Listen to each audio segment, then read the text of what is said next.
గణేశాయ నమః, సరస్వతి నమః. మనకు సంక్రాంతి పండుగ రాబోతోంది కనుక సంక్రాంతులకు సంబంధించిన విశేషాలను తెలుసుకుందాం. సంక్రాంతికి ముందు రోజు భోగి. అంతకు ముందు కొంతకాలం నుంచి కూడా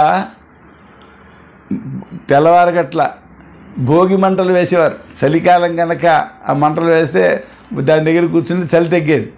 అలాగే భోగి నాడు భోగి మంటలు వేసేవారు. ఇది కాకుండా ఆడపిల్లలు ఈ సంక్రాంతికి ముందు ధనుర్మాసంలో ఈ గొబ్బిళ్ళు పెట్టేవారు, గొబ్బి పూజ చేసేవారు. ఆ గొబ్బిళ్ళు పెట్టినటువంటి ఆ పిడకలు అవి ఉంటాయి కదా, ఆ పిడకలతోటి సంక్రాంతికి ముందు రోజు భోగి మంటలు వేసేవారు. సంక్రాంతి నాడు సూర్యుడికి సంక్రమణ ఏర్పడుతుంది కనుక సూర్యుడిని కూడా పూజించేవారు. సూర్యుడు ఒక రాశిలోంచి మరో రాశిలోకి వెళ్ళడం అది సంక్రమణం. ఇందులో 12 రాశులు ఉన్నాయి మనకి, మేషం మొదలుకొని. ఈ ప్రతి రాశిలోంచి రెండో రాశిలోకి వెళ్ళినప్పుడు దాన్ని సంక్రమణమనే అంటారు. ఆ సంక్రమణ సమయాన్ని పుణ్యకాలంగా లెక్కిస్తారు. మేష సంక్రాంతి అంటే మీనంలోంచి మేషంలోకి సూర్యుడు వచ్చిన కాలం. అప్పుడు ఆ ప్రవేశించడానికి పూర్వం, ప్రవేశించిన తరువాత 15 గడియల్ని పుణ్యకాలాలు అంటారు. 15 గడియలు. గడియ అంటే 24 నిమిషాలు. 15 గడియలు పుణ్యకాలము అని చెప్తారు.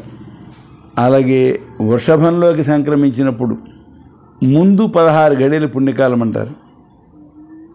మిథునంలోకి సంక్రమించినప్పుడు తర్వాత 16 గడియలు పుణ్యకాలాలు చెప్తారు. ఇలా ప్రతి సంక్రాంతికి కూడా పుణ్యకాలాలు ఉన్నాయి.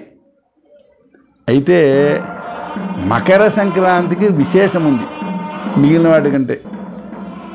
మకర సంక్రమణాన్ని మనం సంక్రాంతి అంటాం. మిగిలిన సంక్రాంతుల గురించి లోకంలో ప్రచారంలో లేదు.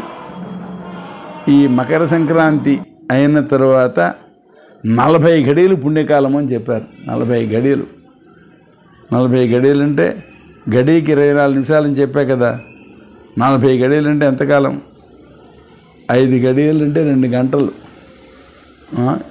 8 గంటలు, 8 నాళ్ళు, 8 5 40 కదా. కనుక 8 గంటల కాలం పుణ్యకాలం తర్వాత, సేది మకర సంక్రమణం అయిన తర్వాత అని చెప్తారు. అంటే అది విశేషమైనటువంటి పుణ్యకాలం. అందుకోసం మకర సంక్రమణానికి ఎక్కువ ప్రాధాన్యం ఇచ్చాం. ఇక్కడ మకర సంక్రమణం జరిగినట్లయితే ముందు రోజు కూడా పుణ్యమే అని అన్నారు. అంటే సూర్యాస్తమయం తర్వాత 3 గడియల కాలం సాయం సంధ్య. ఆ సాయం సంధ్యాకాలంలో మకర సంక్రమణం అయినట్లయితే ముందు పగటివేళ పుణ్యకాలము అని చెప్పారు. సూర్యోదయానికి ముందర 3 గడియలు ప్రాతసంధ్య. అప్పుడు కర్కాటక సంక్రమణం అయినట్లయితే మరునాడు పుణ్యకాలము అని చెప్పారు. అది విశేషం. అది జ్యోతిషశాస్త్రంలో చెప్పారు. ఈ సంక్రమణ సమయాల్లో దానాలు చేస్తే మంచిది అంటారు. మనవాళ్ళు పూర్వం దానాలు చేసేవాడు.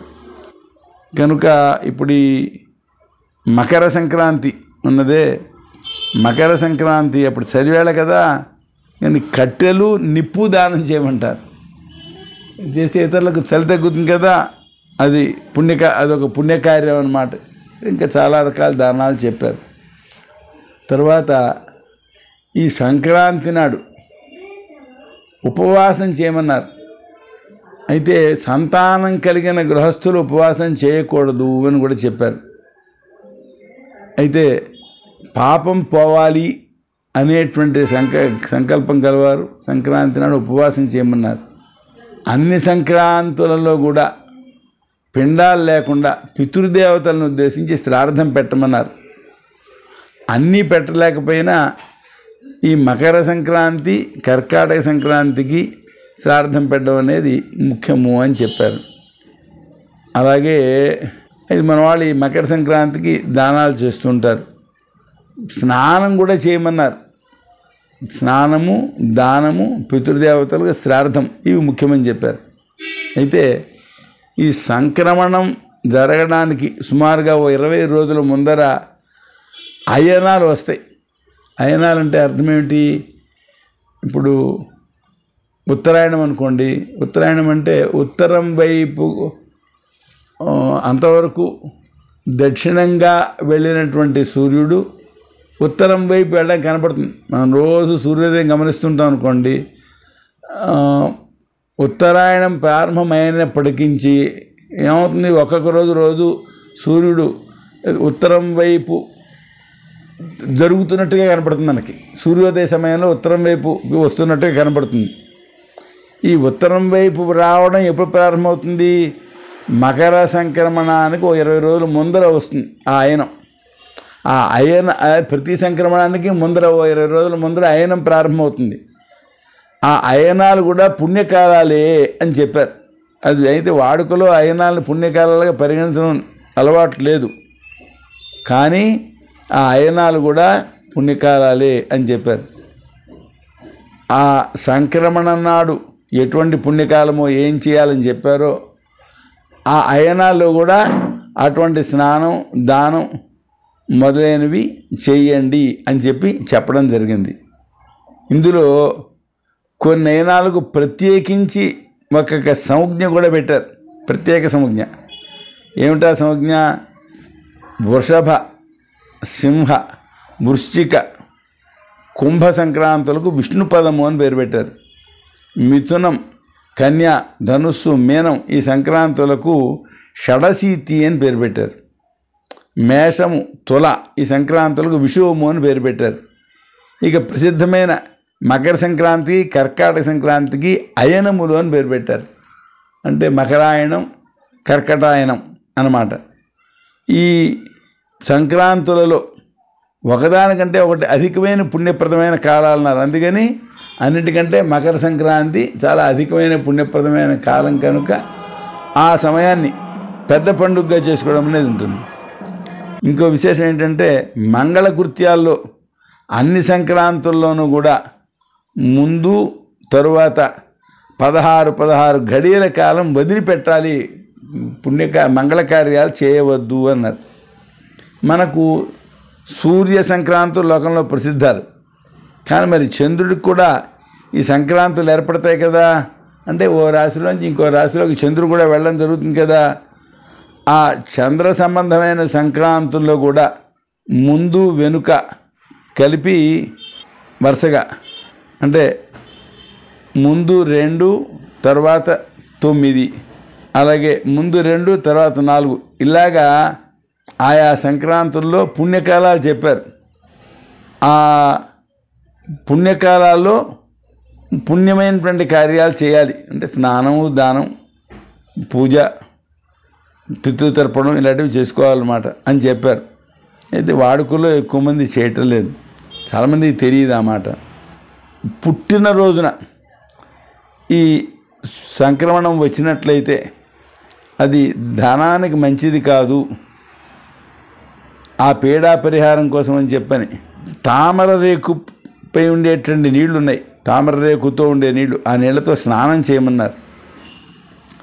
ఈ అయనం, విషువం ఈ రోజులు వచ్చినప్పుడు పగటివేళ వేదాదులను అధ్యయనం చేయొద్దన్నారు.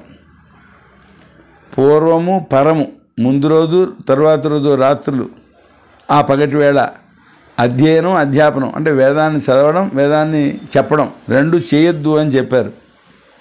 రాత్రి సంక్రమణం జరిగినట్లయితే ముందు రోజు పగలు, మర్నాడు రోజు పగలు, ఆ రాత్రి కూడా వేదాన్ని అధ్యయనం చేయడం, అధ్యాపనం చేయడం వద్దు అని చెప్పారు. ఏమండి, ఈ విధంగా సంక్రాంతికి సంబంధించి ధర్మశాస్త్రాల్లో చెప్పిన అంశాలు. ఇక లోకంలో అయినట్లయితే సంక్రాంతి పెద్ద పండుగ అంటారు. పూర్వం ఈ వ్యవసాయదారులకు ఆ సమయానికి పంటలు చేతికి రావడం, అందుకని ఆ వ్యవసాయదారులు ఎవరెవరికి ఇవ్వాలో, అంటే పూర్వం డబ్బులు ఇచ్చే పద్ధతి తక్కువ ఉండేది. ఊళ్ళో ఎవరైనా ఒక